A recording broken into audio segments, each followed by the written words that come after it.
Mas Roy, ada yang mengaitkan pernyataan atau curhatnya Pak SBY di Twitter itu terkait dengan pemeriksaan Silviana Murni di Barreskrim Polri. Benar seperti itu? Sah-sah saja kalau orang mengaitkan, tapi kalau saya pribadi menyatakan sebenarnya tweet ini saya selalu sampaikan di mana. Ini sudah paripurna, sudah clear. Tapi kan Nggak tidak perlu ada dikait-kaitkan. tweet kalau memang tidak ada penyebab awalnya, Mas Roy. Terlalu kecil kalau masalah Prof. Silvi dikaitkan dengan ini.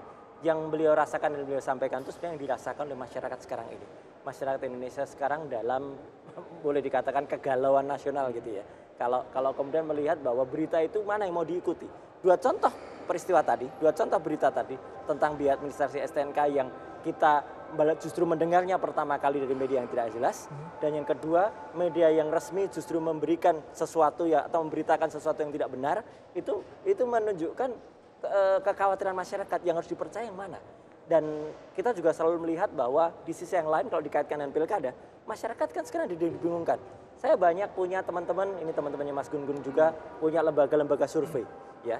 Dan kita percaya, kami orang ilmiah, kami percaya metodologi research yang dilakukan, kemudian dengan sampling dan lain-lain kita percaya. Tapi akhirnya ketika hasilnya kemudian yang satu tampak mendorong paslon tertentu, yang satu menghabisi paslon tertentu, ya sah-sah saja kalau orang mengkaitkan ini dengan. Tapi sekali lagi kami menghormati. Ya, kalau ada orang berpendapat begitu, tapi tidak dalam posisi mengiyakan atau tidak perlu dalam posisi menolak. Mas Gun Gun, ada percaya dengan apa yang diucapkan Mas Roy? Gini, tafsir itu memang akan liar. Karena bisa jadi apa yang disampaikan Pak SBY maksudnya apa, tetapi dibaca menjadi polisemik tadi ya, multi makna. Dan orang biasanya mengaitkan dengan puzzle-puzzle sebelum atau sesudah pernyataan ini. Rata-rata itu dengan sekian peristiwa yang terjadi sebelumnya. Atau yang lebih tepatnya berdekatan, berkelindan dengan peristiwa tweet ini muncul. Jadi saya mengatakan bahwa sebenarnya saya melihat Pak SBY dengan memunculkan tweet ini itu bisa ditafsiri macam-macam. Oleh karena apa? Tweetnya sendiri itu membuka ruang tafsir untuk bermacam-macam. Dan ini Mas Aryo dalam komunikasi politik ini sering disebut tadi sebagai bentuk the power of language. Tapi bukankah memang kebiasaan Pak SBY ketika berbicara atau menyampaikan sesuatu itu juga multitafsir kan akhirnya? Nah itu makanya di awal statement saya tadi ini sebenarnya SBY banget banget. ya. Ini tidak terlalu eksplisit objek yang dituju itu siapa. Kemudian meskipun bahasanya lebih lugas, ini tetapi maknanya high context, tidak to the point. Dan oleh karena itu makna menjadi macam-macam. Nah di situ menurut saya Mas Aryo dan Mas Roy juga kemudian kenapa menjadi diskurs yang begitu luar biasa di sosial media dan di media mainstream, karena orang tidak punya tafsir tunggal. Persis. Kalau Mas Roy tadi bilang ini paripurna, sebenarnya paripurna dalam konteks mungkin perspektifnya Pak SBY, tetapi ini tentu tidak paripurna dalam tafsir atau ruang tafsir publik gitu. Nah, supaya ini tidak menjadi bola liar, mengapa Pak SBY tidak keluar dari persembunyiannya, keluar dari rumah Cikeas untuk mengklarifikasi pernyataan dia? Satu, Pak SBY tidak pernah sembunyi. Oke, baik. Ya.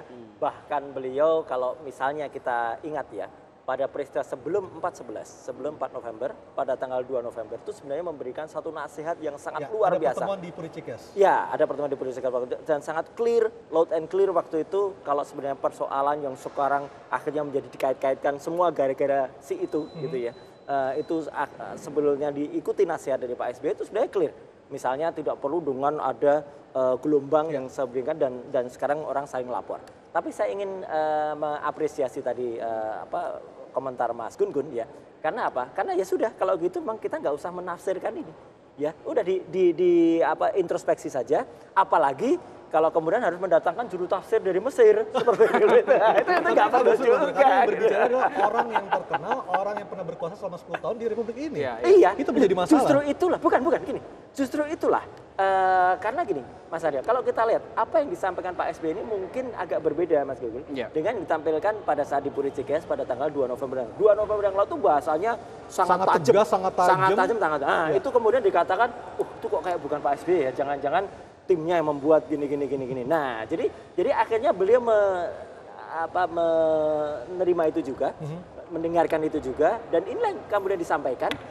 dengan bahasa yang SBY banget gitu ya, bahasa remajanya SBY bingits gitu ya, gitu dan akhirnya ya sudah, kalau saya menghimbau masyarakat ya udah ayo kita introspeksi saja, kalau memang itu pas dan cocok, oke, kita saling introspeksi, kalau memang kurang cocok ya nggak apa-apa, kan setiap orang boleh berbeda, dan yang satu yang paling penting Mas Gun-Gun dan Mas Arya dan pemirsa Ainis, Pak SBY itu tidak pernah tidak pernah dalam 10 tahun pemerintahnya, kalau misalnya beliau mengatakan A dan ada yang tidak cocok, kemudian orang itu dipaksa untuk cocok, bahkan dikriminalkan untuk cocok. Baik. Itu nggak pernah. Apa komen Pak SBY saat ini ketika melihat ternyata lebih banyak orang-orang yang bersikap nyinyir, bersikap negatif terhadap tweetnya dibandingkan yang positif? Lebih banyak itu dari mana? Enggak. Tapi kalau kita lihat di media massa lebih banyak orang yang mengomentari secara negatif, Mas Roy. Itulah yang dimaksud kenegarawanan beliau. Ya, jadi beliau tidak perlu mensatukan pendapat atau semua harus ngikut, yang tidak ikut kemudian dianggap hoax. Iya toh, atau bahkan dikriminalisasi, dicari-carikan pasal. Nah itu kan nggak pernah kan dulu nggak pernah, 10 tahun nggak pernah begitu. Beliau bahkan dibully habis pun nggak masalah, karena memang negara ini untuk kestabilan itu, untuk equilibriumnya memang memerlukan ya goncangan-goncangan dikit tapi aman. Gitu. Kalau saya sebenarnya kasih catatan gini, Pak SBY, Partai Demokrat, PKS, Gerindra itu kan partai di luar pemerintahan sekarang. Jadi meskipun ditarik-tarik ke posisi Partai Demokrat kerap kali tidak eksplisit mengatakan di luar pemerintahan, tetapi sebagai kekuatan penyeimbang. Nah, seharusnya dalam strategic communications, terutama dalam hal-hal yang sifatnya lebih substantif, itu kritik atau ketidakpuasan, ketidakhappyan dari kelompok di luar kekuasaan itu lebih eksplisit dan dinarasikan secara jauh lebih punya indikator yang konkret. Contoh misalnya, kalau Pak SBY posisi sekarang merasa dizolimi dalam tanda petik dengan beragam hoax, fitnah dan macam-macam itu dibunyikan yang bagian mana yang kemudian fitnah kepada SBY, kemudian bagian mana yang hoax yang kemudian menyerang SBY. Dan ini menurut saya akan jauh lebih fungsional dalam konteks perbincangan publik. Nanti akan ada deliberasi di situ, ada argumentasi, ada dialektika, ada pro dan kontra yang jauh lebih jelas. Kalau ini kan semua meraba-raba tafsir. Itu betul ya. Dulu ketika pada tanggal 2 November sebenarnya ada dua yang dituduhkan beliau, 3 sebenarnya dengan TPF Munir. Yang 2 itu misalnya tentang harta kekayaan beliau yang disebut 9 triliun, kemudian rumah Pak SBY di Kuningan. Jadi kalau sekarang orang menyebutnya Puri Cikeas, sebenarnya sudah jarang di Cikeas, sekarang di Kuningan, yang disebut luasnya 5.000 meter, yang sebenarnya hanya 2.500 meter pun kurang. Itu tegas sekali. Nah, kenapa beliau tidak kemudian menginginkan dalam penjelasan itu detail ya? Ini masalah teknis, gitu. Twitter itu terbatas 140 karakter. Beliau sering sekali mengungkapkan dalam cool tweet. Nah, cuman ini repotnya Mas Gun, ini masalah teknis. Banyak orang ketika di cool tweet kan, itu dicuplik saja nomor 2-nya atau nomor 7-nya, sehingga tidak utuh. Jumat lalu kan hanya memang satu kali.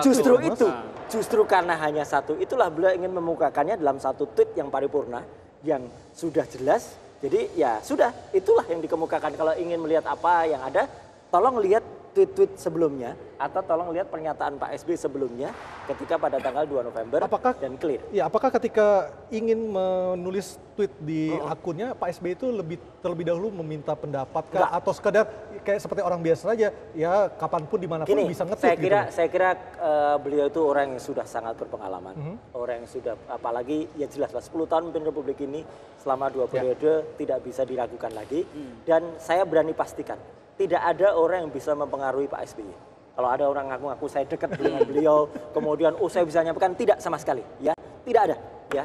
Jadi artinya beliau itu orang yang sangat terukur, terstruktur, dan independen.